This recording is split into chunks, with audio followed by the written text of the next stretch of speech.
Ako po si Martin, DTF operator ng TIT 999. Nagamit ito ng 6 na araw na may bilang na 164 meters. Ito naman po yung aming printer head area. Ang huling palit po ng color dot white noong November 29 last year. Ito naman po ang aming copying na may 100% good condition. Head clean.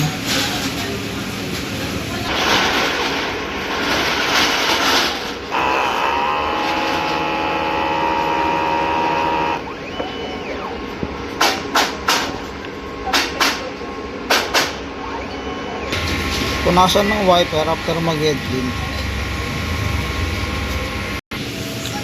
Nozzle check. Ayun, buwan naman po sila lahat. Ang king system po namin, tama lang po ang level. Ito naman po ang aming waste tank, nalinis lang po no Saturday. Ito naman po ang aming ABR. Ito naman po yung aming stocks. Stock rin ng Anyos Ink tsaka Green Solution po. DTF powder at DTF film.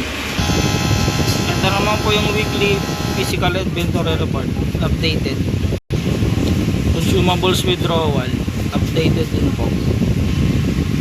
Daily output record at DTF monthly checklist. Yun lang, maraming salamat po.